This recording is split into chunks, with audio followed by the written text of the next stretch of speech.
Akkam jirtu kabajamtoota hordoftoota keenyaa Oromiyaa Vision irraa oduu irraa qabannee dhiyaanneeti jirra. Matootii dursuun jalqabna. TPLF waraanni hamaan deebi'ee ka'uuf akka jiru akeekkachiise. Waraanni kun yookiin daangaa Itoophiyaa qofatti akka hin hafnee fi guutuma naannoo gaanfa Afrikaa haala hamaan booreessuu akka danda'u hime. Gumiin dhaabbilee amantii Itoophiyaa naannoo Oromiyaa godina Arsii keessatti haleellaan raawwatame balaaleffate. Mootummaan naannoo Oromiyaa garuu yakki kun sabaa fi amantii irratti kan hundaa'u miti jedhe. Miseensonni raayyaa ittisa biyyaa filannoo marsaa 7ffaa irratti sagalee kennuuf ta'uun himame.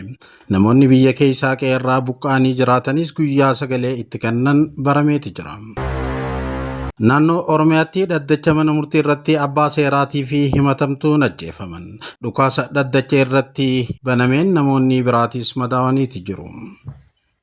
Somaaliyaatti muddamni cimaan dhohuun gabaafame. Moqaadishoon halkaneedaa dhukaasaan raafamaati bulte. Igaad ibsaa tattamaa baaseeti jira kanneen jaan matootii oduu warraatii gama bal'inaatti ceena.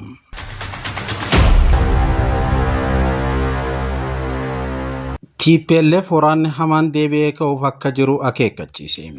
TPLF ibsa baaseen akka ibsetti mootummaan federaalaa waliigaltee nageenyaa Piriitooriyaa ifatti diiguu isaa fi naannicha marfama jala galchuu isaa eeruudhaan waraana hamaa deebi'ee ka'uu danda'uuf gamtaan hawaasa idil addunyaatii fi dippiloomaatonni dhimma kana keessa harka akka galchan waamicha ariifachiisaa dhiyeesseeti jira.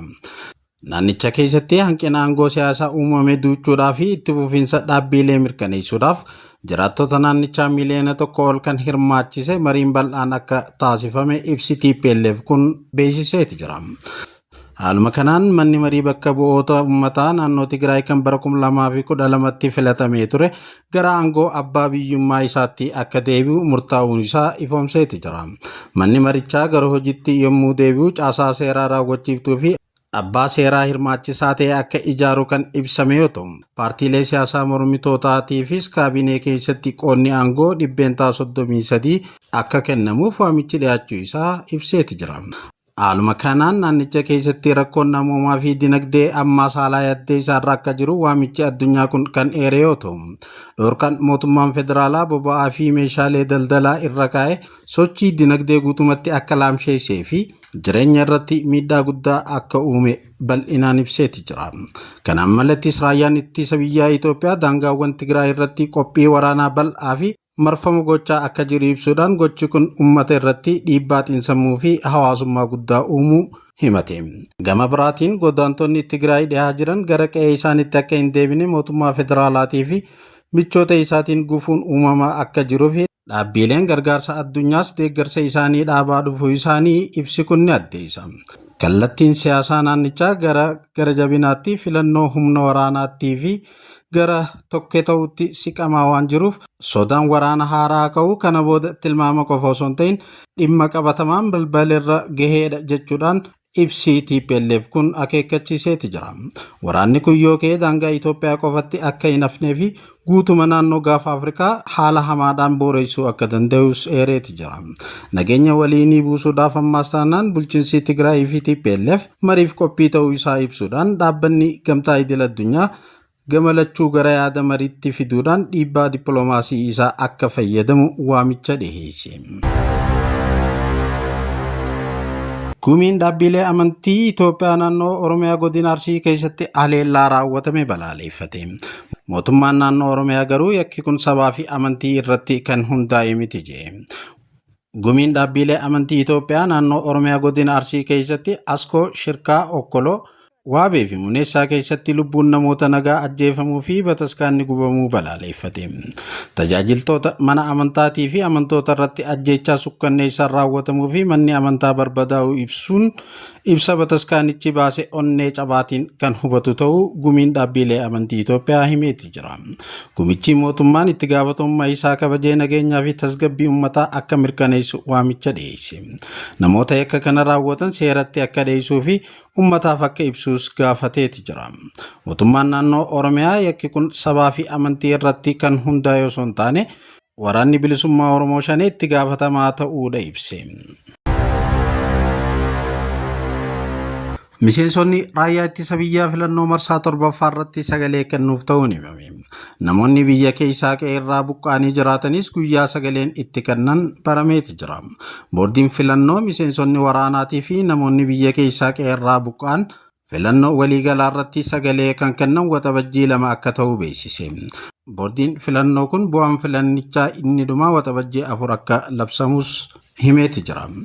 Yeroo galmee filannoo ebla 18 hanga 24 ture irratti miseensonni raayyaa ittisa biyyaa 126 fi 498 fi namoonni biyya keessaa buqqa'an 28 fi 632 galmaa'uun kan ibsame ta'uun ni yaadatama. Naannoo Oromiyaatti dhaddacha mana murtii irratti abbaa seeraatii fi himatamtuun ajjeefaman. Dhukaasa dhaddacha irra tureen namoonni biraatis madaa'utu himame. Naannoo Oromiyaa godina Shawaa Lixaa aanaa Walmaraatti adeemsa falmii seera hariiroo hawaasaa yookaan qabeenyaa haadha manaatii fi abbaa manaa tokko gidduutti taasisamaa tureen dhaddachi dhimma kana ilaalaa ture. Yeroo murtii maayyii guyyaa kamisa arraa orraa toora sa'aa 5 dabarsutti himatamaan meeshaa waraanaa dhoksee dhaddacha seenee ture. Dhukaasa banuudhaan dubartii abbaa seeraa gidduu Warqinash Fakkansaatii fi haadha mana isaa ajjeese.